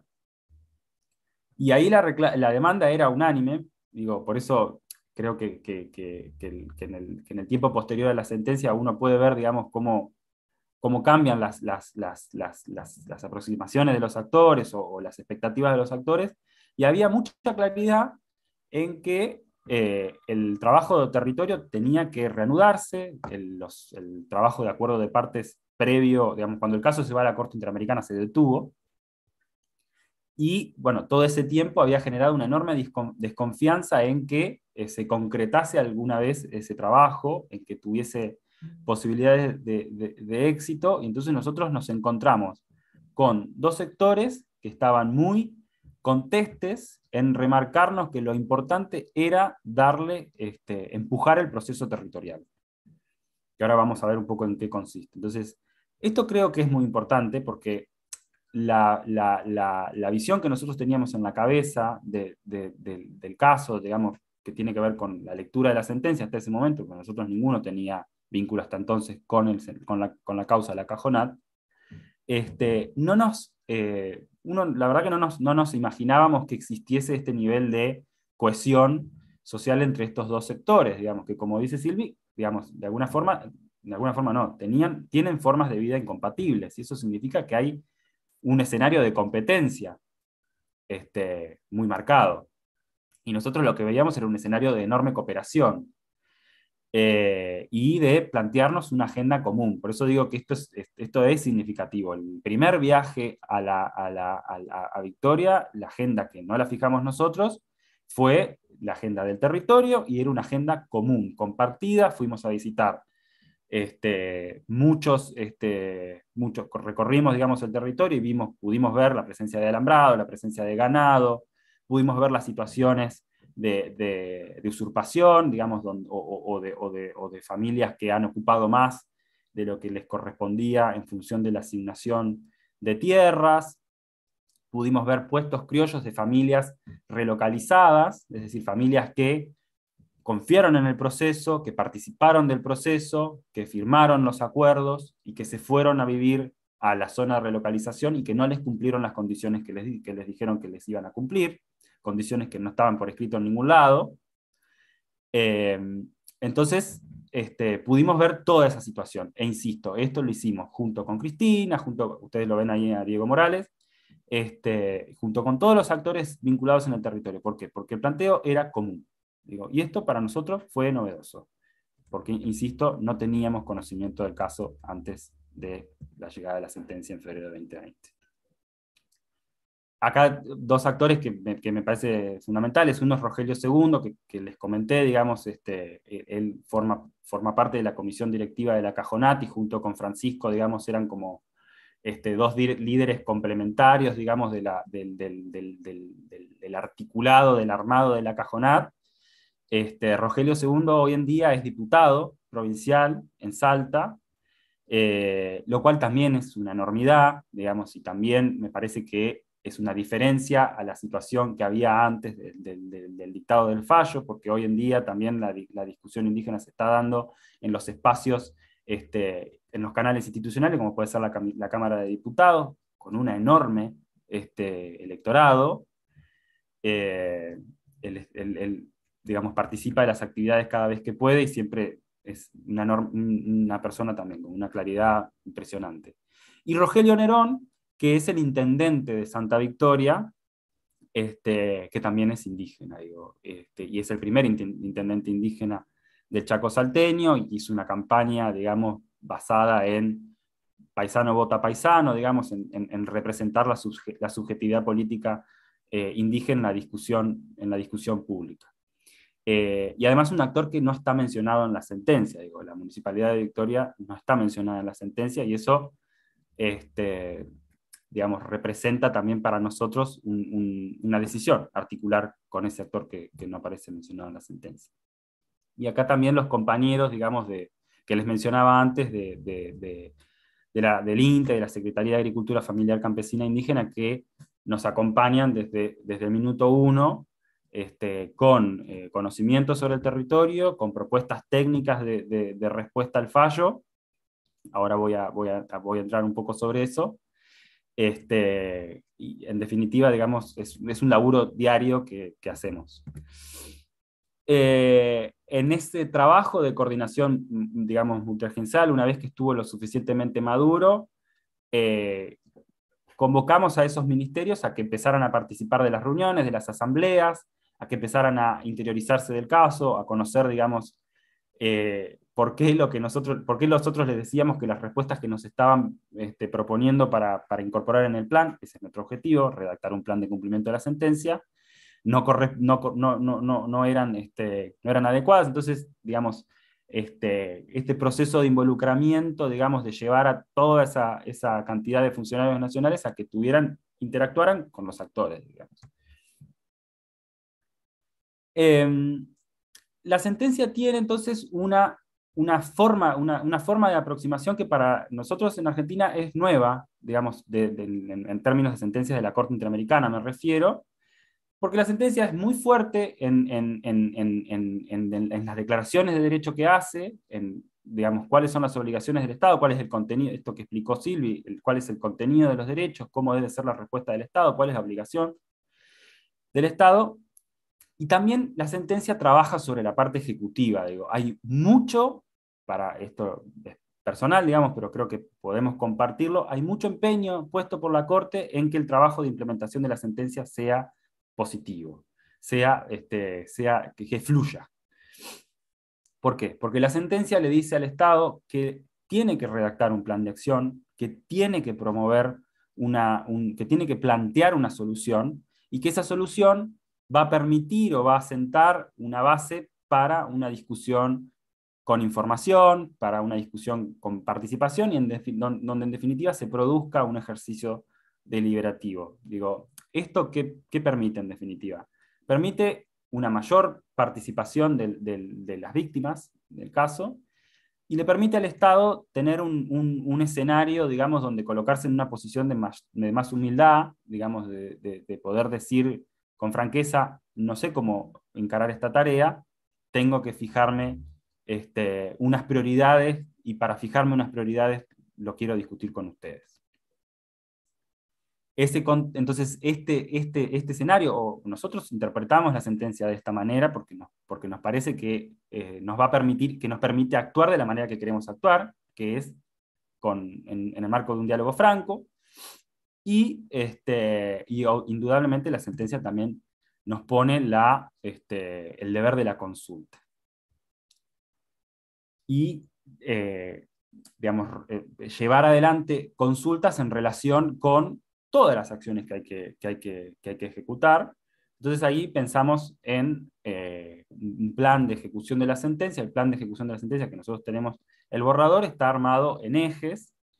Nos parecía, digamos, lo más sensato plantear discusiones por ejes, y plantear discusiones por ejes prioritarios, digamos. Plantear unos ejes prioritarios que tenían que ver con lo que habíamos escuchado en nuestras visitas al territorio. Y bueno, el eje territorial era, como les dije, la demanda homogénea de las comunidades y de la población criolla, o de los chaqueños, digamos, para decirle, como no se usa tanto la palabra criollos en Victoria, se usa más bien los chaqueños, digamos, que son las familias, las familias campesinas.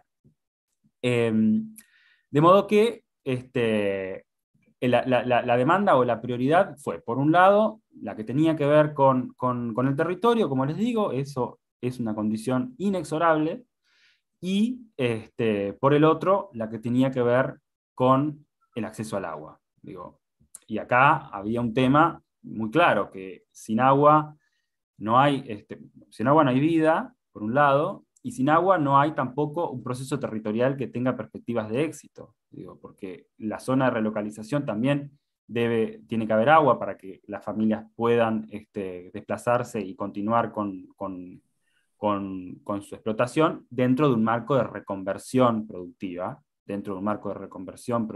digo, porque claramente ya no es una posibilidad el ganado suelto, ya no es una posibilidad grandes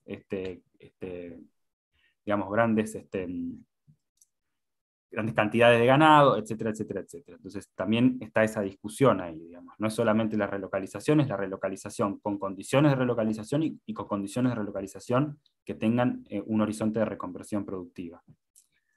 Y la consulta. Entonces empezamos a llevar adelante, cuando pudimos definir, digamos, después de todo este trabajo, con estos dos aliados, con nuestra gente con la gente en territorio y con el Ministerio de Obras Públicas de la Nación, que asumió un compromiso muy fuerte de entrada, pudimos diseñar la propuesta de ejes de acceso al agua y de ejes de acceso y de eje de territorio, ¿no? El eje territorio tiene que ver con algo que voy a comentar antes, que es la continuidad del trabajo de delimitación y demarcación, y el eje de acceso al agua, que tenía que ver con plantear una propuesta que permitiese garantizar el acceso al agua segura en condiciones de dignidad, digamos, porque el problema del agua en los islotes tiene que ver con la cantidad, con la calidad del agua,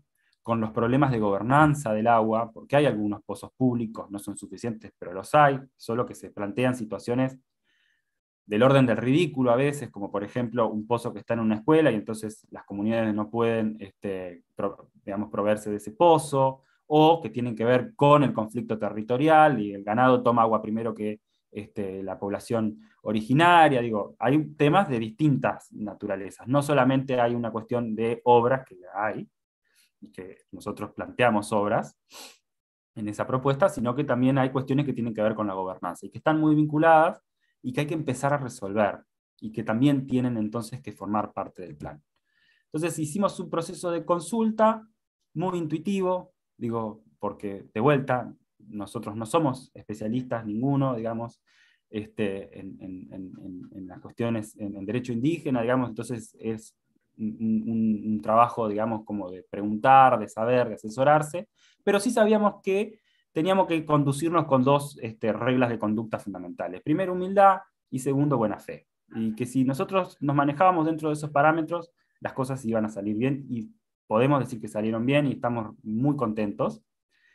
Se planteó, digamos, una dinámica que respetase, digamos, los lineamientos principales de la consulta. Tiene que haber información y esa información tiene que ser de calidad. Entonces, bueno, ahí la vedette fue el trabajo con mapas, digamos, porque eso era lo que nos iba a permitir tener un eje de discusión, digamos, que fuese parejo para todos, digamos. Entonces trabajamos sobre los mapas, hicimos un mecanismo de talleres, digamos, hicimos talleres en distintos puntos, digamos, como que se dividió el mapa de los ex-lotes en regiones, si se quiere, porque el territorio es muy grande, son 643.000. Entonces, lo que se planteó fue una división en regiones, que son regiones que además tienen particularidades muy, muy específicas. Digamos, no es lo mismo lo que pasa en la orilla del Pilcomayo, no es lo mismo que lo que pasa en Misión La Paz, con lo que pasa en Alto La Sierra, que está sobre el sur, o con lo que pasa en el tramo donde están ubicadas las comunidades del monte, las comunidades de Montarace. Entonces, había distintos escenarios, y esa lógica de organizar los talleres en función de regiones del territorio nos permitía a nosotros hacernos de mejor información y un diagnóstico todavía más acerado. Entonces lo que se hizo fue trasladarse a las distintas regiones del territorio, se convocó una asamblea, digamos, las discusiones son en formato de asamblea, y de eso también hay que prepararse para participar de una asamblea, no es el tipo de discusiones que estamos acostumbrados a tener. Y el mecanismo era participativo. Se ponía el mapa de la zona, había caciques, había cacicas, había integrantes de las comunidades que participaban de la asamblea, y que primero, digamos, el primer trabajo tenía que ver con ubicar la comunidad de la que uno formaba parte, o de la que tenía conocimiento que estaba en esa región, ubicarla, ponerla ahí, digamos, representarse en ese mapa, y luego de representarse en ese mapa, representar cuáles eran las tecnologías o las fuentes de acceso al agua que había disponibles, si es que había alguna, y qué problemas tenía esa fuente de acceso al agua, si era un problema que tenía que ver con calidad, con cantidad, o si tenía que ver con lo que les planteaba antes de gobernanza. nosotros habíamos ido con una propuesta técnica que había sido trabajada con el Ministerio de Obras Públicas y de vuelta con la colaboración de la gente de INTA y de SAF en territorio, y la idea era poner eso en consulta, digamos, después de contraponer el estado de situación, digamos, la ubicación de las comunidades y la situación de acceso de las determinadas comunidades, se plantaba sobre ese mismo mapa la propuesta, y fue, la verdad, que muy satisfactorio ver que pardaban muy bien, digamos, que había una relación entre el diagnóstico y la propuesta que era muy acertado, pero aún así, digamos, en el escenario de una discusión en formato de asambleas, nosotros teníamos unas cuantas intuiciones, digamos, de cómo eran las cosas, algunas las confirmamos, pero también nos trajimos un montón de otra información, y de hecho, el eje agua, digamos, o la propuesta de agua que nosotros llevamos, la estamos redactando y modificando en este momento, porque venían planteos de las comunidades muy claros, digamos, que tenían que ver con estas cuestiones que les menciono, digamos, mucho tema de gobernanza, mucho tema de la necesidad de que existan canales de comunicación claros para todas las comunidades sobre los recursos de agua existentes, y después otros temas que también tienen que ver con, por ejemplo, el avance del río Pilcomayo, la necesidad de plantear medidas de contención efectivas que eviten, digamos, que la inundación, digamos, produzca los efectos que produce, digamos, que deja a las comunidades aisladas, que eso impacta en la estrategia sanitaria porque no se puede llegar con la camioneta a atender a los chiquitos o a las personas que necesiten de atención, etcétera, etcétera. Digamos, bueno, esto que les contaba, digamos, si bien hubo una serie de exposiciones que estuvieron a cargo de los funcionarios a cargo de la propuesta, con traducción, con interpretariado simultáneo al wichí y al chorote, también se hicieron unas piezas, digamos, sintéticas de información donde se volcaba la propuesta, también traducida al wichí y al chorote. Esta es la mecánica que les mencionaba, digamos, de trabajo con mapas. Esta es Luciana, una compañera, digamos, de la unidad ejecutora que estaba a cargo de la interacción, y el conjunto de caciques ahí participando, digo, fue maravilloso porque se planteaba el ejercicio y era impresionante. El mapa se llenaba de gente, digamos, y se armaban unos grupos ahí, se daban unas discusiones que la verdad que fueron muy inspiradoras. Parte también de la consulta, y ya para redondear, el otro aspecto fuerte, digamos, que tiene la sentencia en relación con la parte ejecutiva es que, como decía Silvi, digamos, acá no había una discusión en términos de título, había una discusión en términos de perfeccionamiento, hay una discusión en términos de ejecutar, digamos, de garantizar efectivamente que ese título esté. Y acá, digamos, lo que la Corte hace es tomar una parte de la sentencia que le viene escrita por la realidad, por el proceso político que se dio en territorio antes de llegar a la Corte, por actores como Francisco Pérez, que organiza a las comunidades en esa asociación La Cajonat, que reúne a todas las comunidades. Eso es un enorme hecho político, y como lo marcaba Silvi, hubo una enorme resistencia de parte de ciertos actores públicos a reconocerle legitimidad a la organización, digamos, con todo lo que eso implica, digamos, con la lógica de dividir para evitar, digamos, el planteamiento colectivo, para evitar, digamos, la respuesta colectiva. Y por el otro lado, ese proceso de organización tan virtuoso, digamos, se vio reflejado con un proceso de organización de parte de la familia, de los chaqueños también, digamos. Entonces hoy en día uno, cuando va a Victoria, bueno, tiene reuniones con la Asociación La Cajonat, con la Organización de Familias Criollas, etcétera, etcétera. Digo, hay mucho, hoy digo, hay un pueblo que está totalmente organizado. Entonces, digamos, la sentencia lo que pone en valor es ese acuerdo de 2007, que es un acuerdo impresionante, digamos, porque son, de vuelta, sectores con formas de vida absolutamente incompatibles, con una lógica de competencia muy marcada, que cooperan. Y que cooperan en relación a, a definiciones que tienen que ver sobre el futuro. Es verdaderamente un ejercicio de deliberación y de construcción muy, muy profundo y muy ejemplar. Y muy ejemplar sobre todo para momentos como los que nos toca vivir, digamos, acá desde Buenos Aires, digamos, ¿no? Digo, si existe una posibilidad de trazar acuerdos, incluso en circunstancias tan antagónicas, si existe una posibilidad de construir un porvenir conjuntamente, digamos, si existe la posibilidad de seguir articulándose políticamente para plantear un único reclamo al Estado, me parece que eso se puede replicar sin lugar a dudas en todos los escenarios de la deliberación pública, digamos. Entonces, lo que a nosotros nos marcaban, que mucha gente, que la propia Cristina marcaba cuando las primeras reuniones, digamos, esta idea de la paz social. Digo, es el reconocer que es enormemente difícil desde la vida, es tanto para los chaqueños como sobre todo para los indígenas, es el reconocer que la otra parte de este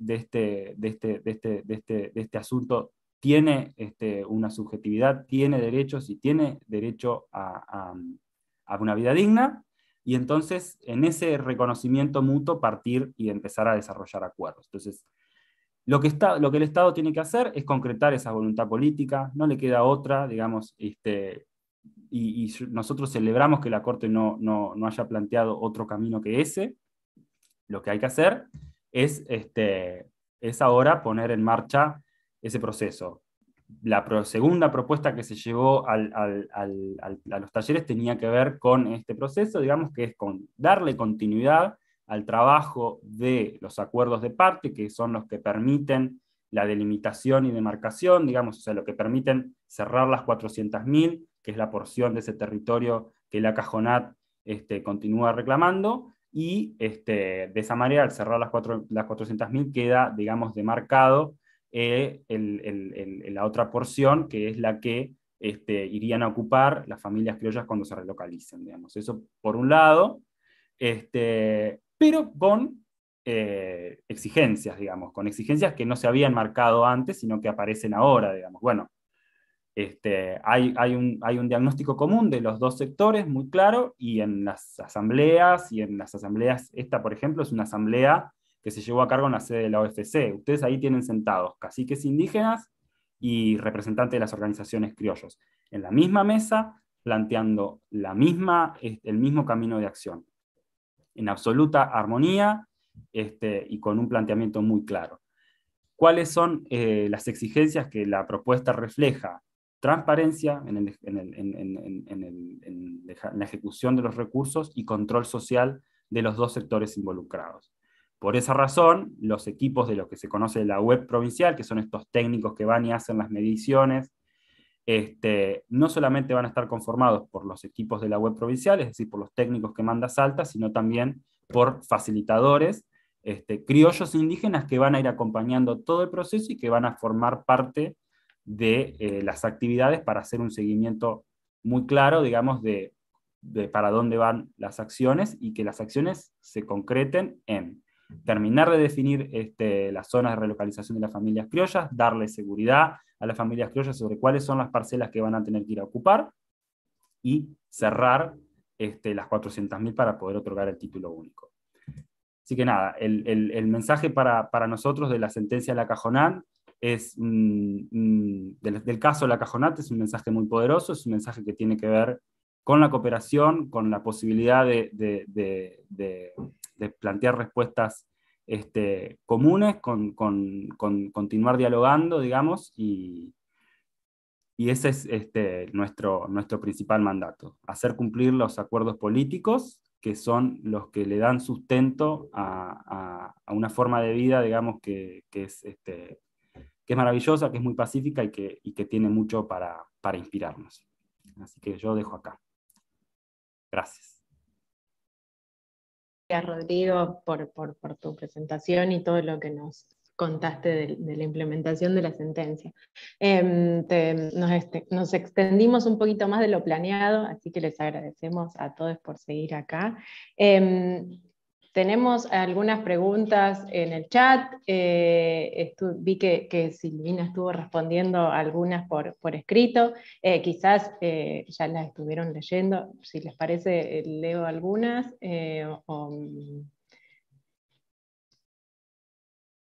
Bueno, entonces, Leticia Luna preguntaba si estas comunidades del caso pudieron ser parte del relevamiento territorial de comunidades indígenas. Si les parece, las leo todas y luego respondemos. De Jimena Sáenz, que le agradecemos por estar presente y su acompañamiento, dice que quiere aprovechar la presencia de Silvina para preguntarle por lo que no se ven los casos, el antes y el después, entonces un poco para escuchar más acerca del trabajo de preparación del caso, el trabajo con las comunidades, el diálogo entre derechos y otras perspectivas culturales, y el después la ejecución. Euge Belmont hizo un comentario muy interesante.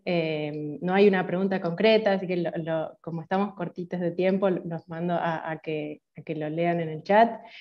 Octavio Bregasi pregunta si en la actualidad todas las comunidades han unificado su representación o existen diferencias entre ellas. Porque de no encontrarse unidas, ello dificultaría el cumplimiento de la sentencia. Belén Leguizamón pregunta en relación a la obligación de perfeccionar el derecho territorial, que entiendo el estándar ahí se sube y refuerza. Pregunta, ¿cómo piensan que esto se puede llevar a cabo? ¿Cuáles serían las acciones, medidas, políticas? ¿Hay algún horizonte en eso, teniendo en cuenta un poco el contexto político y la heterogeneidad del movimiento indígena?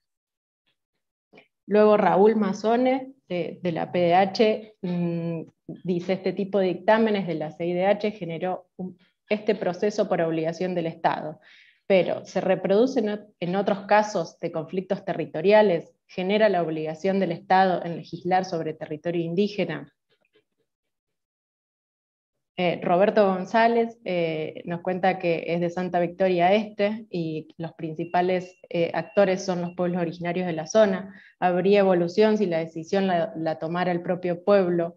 En fin, el reconocimiento está, pero sin algo real como crear la ley del Estado y no un DNU.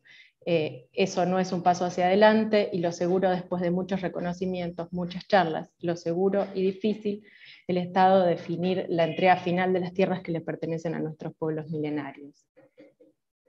Y bueno, María Luisa preguntó sobre el tiempo de la obtención de los títulos colectivos de propiedad comunitaria indígena. Sí, le estuvo respondiendo por el chat, y por ahora son las que anoté.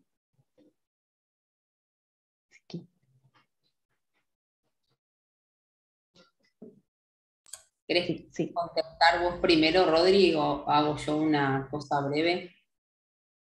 No, adelante, arranca vos, sí. A ver, de lo que más o menos me acuerdo, algunas ya las contesté, pero en relación al trabajo con las comunidades indígenas, y bueno, lo contesto muy personal, para mí fue lo más interesante llegar ahí, o sea, cuando la primera vez que viajé, quedé como muy impactada de ver que existían, digamos, una forma cultural que implicaba organización económica, organización social y política que entre distintas culturas indígenas que no tenían nada que ver con lo que nosotros entendemos como cosmovisión de la vida y que nos condiciona.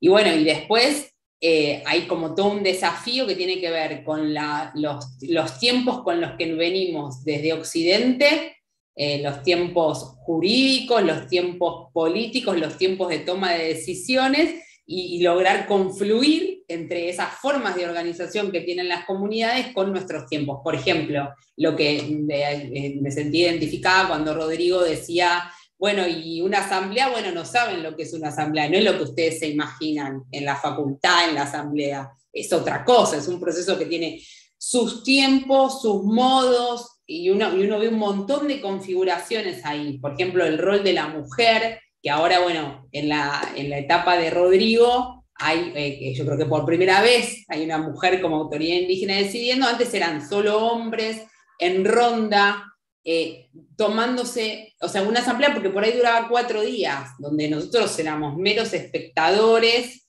donde no entendíamos las dinámicas, donde Francisco Pérez, esta autoridad indígena que les mostraba la foto al final que les hablamos, era un gran articulador, o sea, había momentos, y esto lo vinculo con otra pregunta, momentos de desarticulación y de desprendimientos de muchos caciques o autoridades indígenas, momentos más complejos, digamos, de mayor presión, y por ahí hablábamos con Francisco y le decíamos, ¿y ahora cómo vamos a hacer? O sea, si hay 20 caciques que se quieren ir de la Cajonat, entonces ¿cómo sostenemos el caso? Y Francisco decía, vas a ver que van a estar. O sea, hoy los escuchás así, pero vas a ver que van a estar.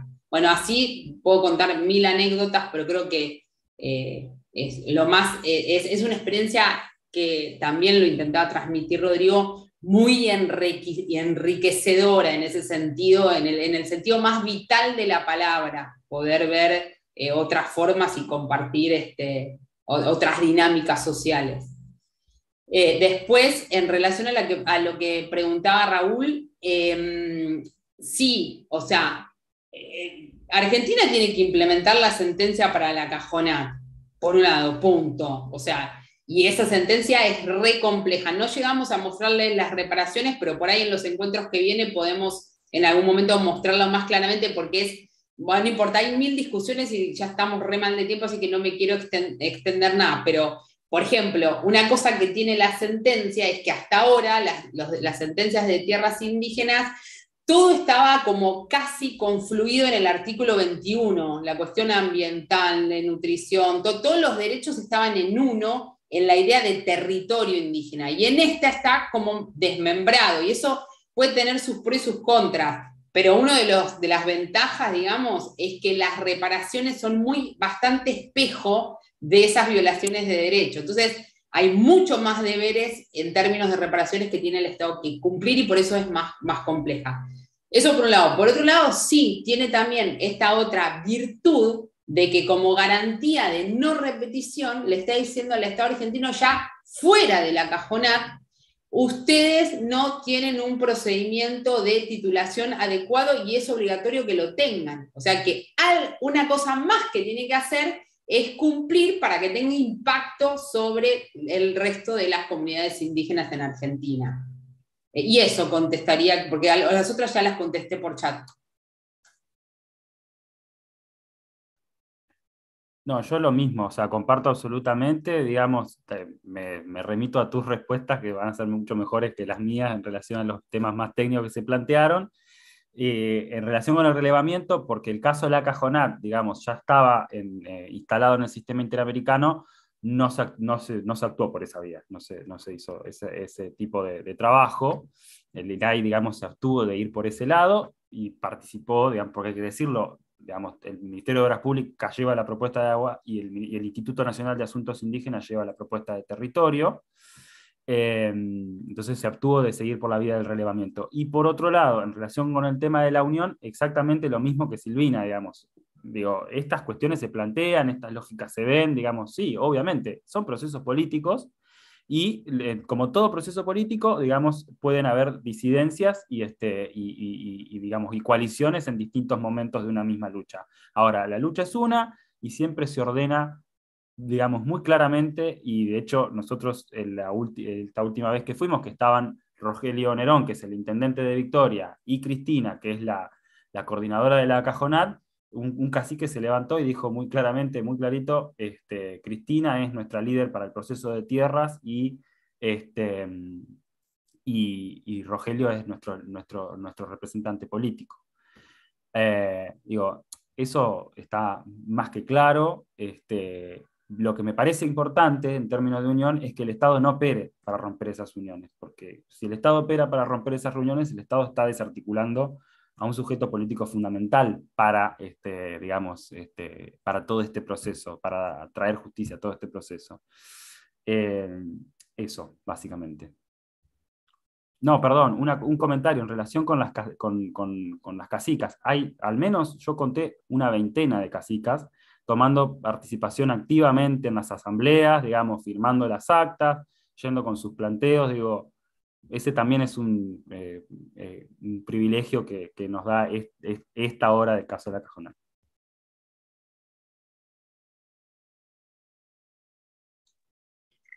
Muchísimas gracias, Rodri y Sil, por las respuestas.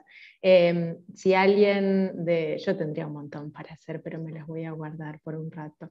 Si alguien del equipo quiere abrir el micrófono, Laura, Martín y todos para... No, nuevamente muchísimas gracias, Silvina, muchísimas gracias, Rodrigo, muchísimas gracias también a la otra Silvina que está acompañándonos y que va a tomar la posta para exponer el próximo jueves, ¿no? Silvina Ramírez, que se va a focalizar tal vez más en el derecho a la protección del medio ambiente que surge de la sentencia, o que la Corte Interamericana en la sentencia La Cajonat reconoce como un derecho autónomo y que ya Silvina Zimmerman algo nos adelantó.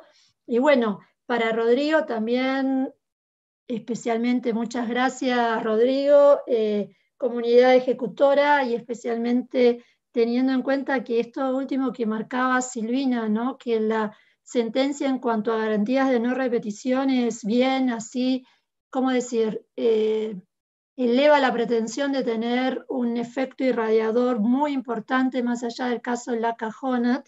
Entonces esto de obligación de determinar procedimientos reglados de demarcación y delimitación de las tierras, ¿no? Y que este sea adecuado, por supuesto, para La Cajonat, pero la sentencia apuesta para todas y para todas las comunidades, ¿no? Entonces, puedo imaginar, y lo dejo planteado, que otras comunidades se acerquen a la unidad de ejecución de La Cajonat y entonces empiecen a pedir, no ya, o sea, en todo caso, ser escuchadas, ¿no? ¿Se entiende, Rodrigo? Para que también se trabaje en la implementación de esa garantía de no repetición.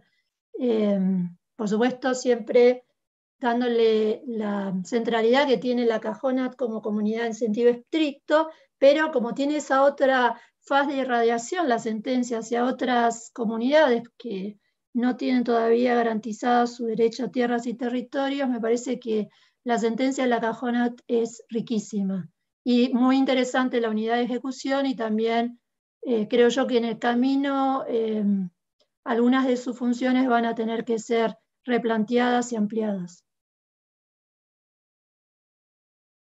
Y ahí la veo a Silvina Ramírez. Entonces, Silvina, si querés plantear alguna consigna para la próxima.